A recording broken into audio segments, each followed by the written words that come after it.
solid state and true timber, as well as It's noticeable to me that when I use a 4K mouse, it just feels more responsive. you can go as fast as you can without trying to go on.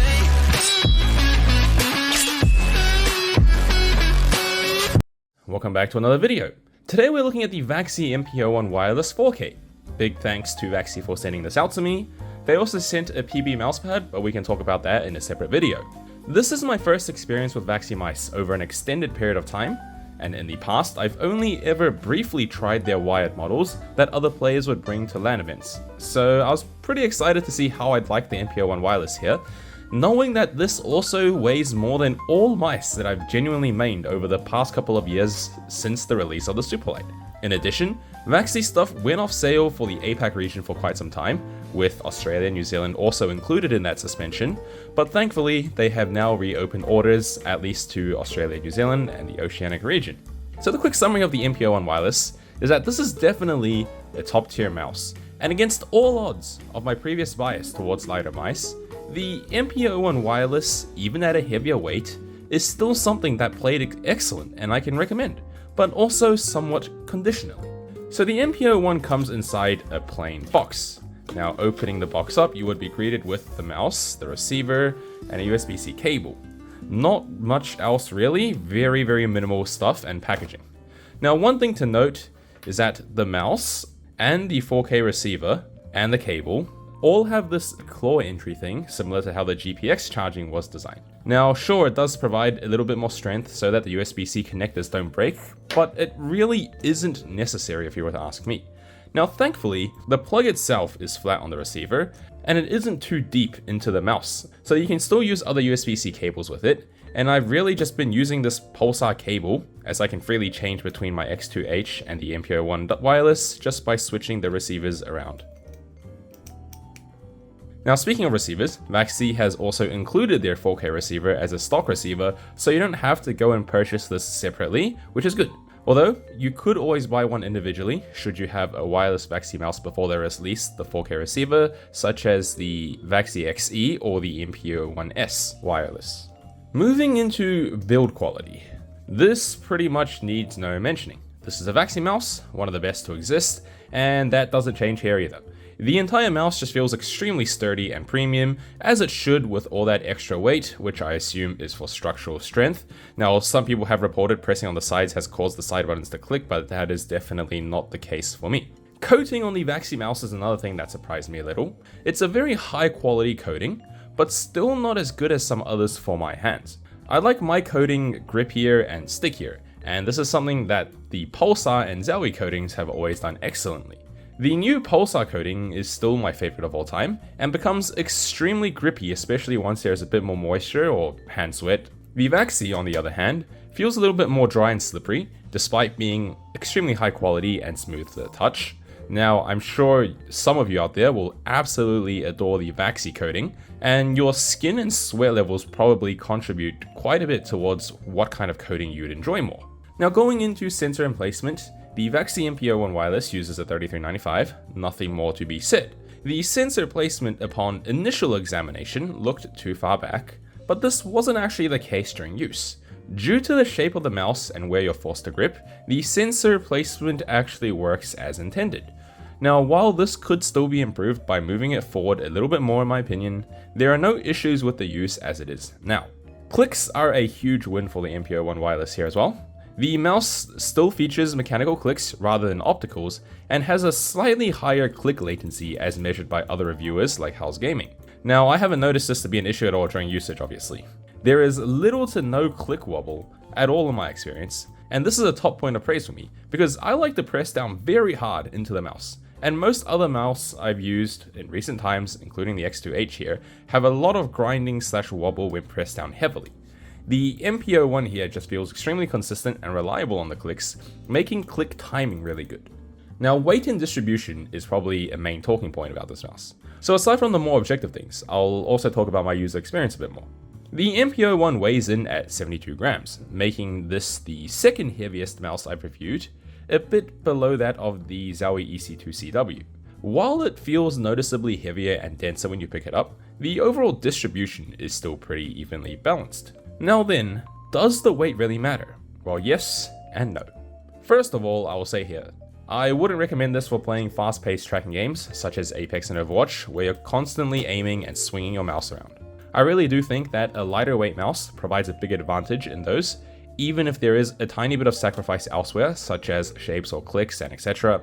However, playing a tactical shooter like Valorant, where crosshair placement, angle holding, and minor adjustments are still dominant, the NP-01 wireless can perform well. When I first got the mouse, I did struggle a bit with my click timing when aiming at moving targets, but after I adjusted to it, things were alright.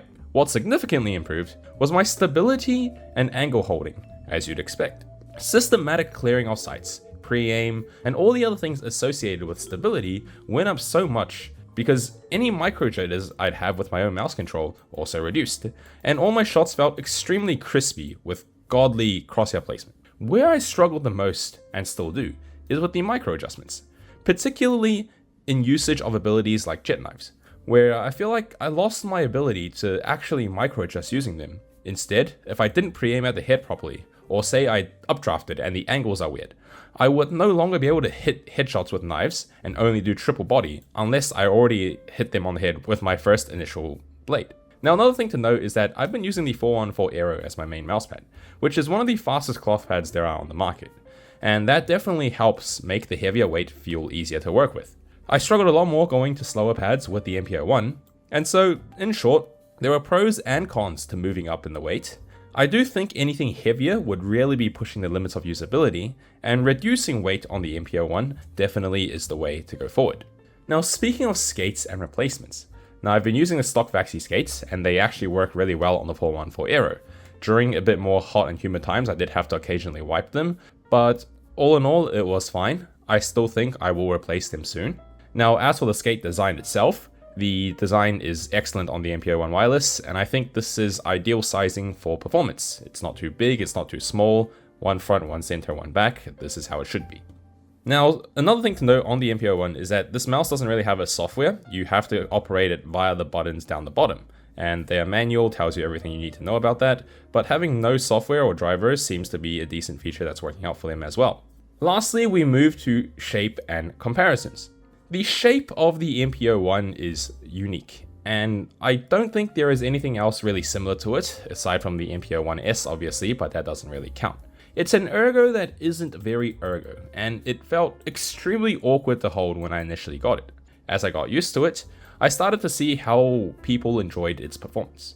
Now, I really don't think there is a way to use this mouse other than claw grip. The shape isn't for fingertip or palm in my opinion, but does extremely well for claw. The left side of the mouse has a thumb groove curved in, but it isn't too aggressive or deep. It has just the right amount of comfort, and in addition, the right side of the mouse also has a little bit of a groove here for your ring and pinky finger, which means the placement of your fingers is actually dictated by these grooves. The rear of the mouse then has a decently tall hump, but it's not super wide and rounded at the top, unlike the X2H for example, which is big and wide even at the top. Then it has a gradual slope down to the bottom, which does flare wider at the rear. What this all means is that when you grip the mouse at the intended locations of your thumb and your ring and pinky finger, you naturally end up pushing the mouse back deeper into your palm. Now, when you combine this with the rear flare, you're provided with a lot of locked-in stability on the up-down x-axis of the mouse, allowing you to push the mouse up via the base of your palm or drag it down with your fingers easily. And yet, it does all of this without sacrificing mobility for the fingers, as you would on mice with bigger rears like the X2H, because the hump itself isn't super tall or wide and rounded. This means you're not actually making full contact with the ball of your palm, only the base, right? The bottom section of your palm, not the center and top palm. And so there isn't a lot of force on your hand pushing the mouse into the mousepad down on the y-axis. And so, sure, you could still get this if you were to push down and force your hand down into the mouse, but during more relaxed moments, this lack of contact really does allow for mobility.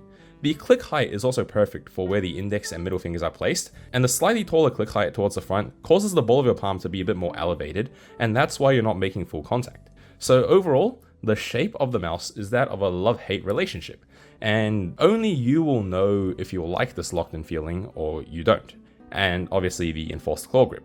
Now, I know some of you out there that love this mouse, or the smaller NP-01 for pincer claw, but I really can't do that myself because it's just too small. For me, gripping it at the intended locations forces an aggressive claw. Then speaking of comparisons, we're going to do this a little differently. If you have any specific comparisons or question you want to ask me, join the Discord server or leave a comment below. Instead, we're going to talk about how the NP-01 complements the X2H for me with their similar yet different design, and then my constant rotation between the two of them has actually led to surprisingly good performance. Now, I go to work in an office each day, and I take the NP-01 over as my work mouse. Why?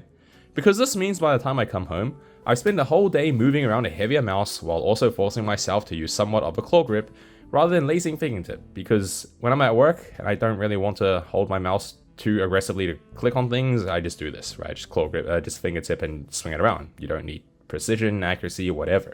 So then once I get home, I am now used to a heavier mouse, and I'm also ready to aggressive claw the NP-01 for actual gaming. My hands and my forearm is a bit more warmed up.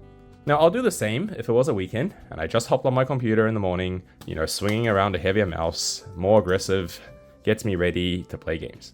Then, in game as well, I'd often start each Valorant game using the NP-01, which does extremely well on say pistol rounds and Guardian buys for me, because the stability really seems to help with these tap fire weapons and controlling the recoil for those.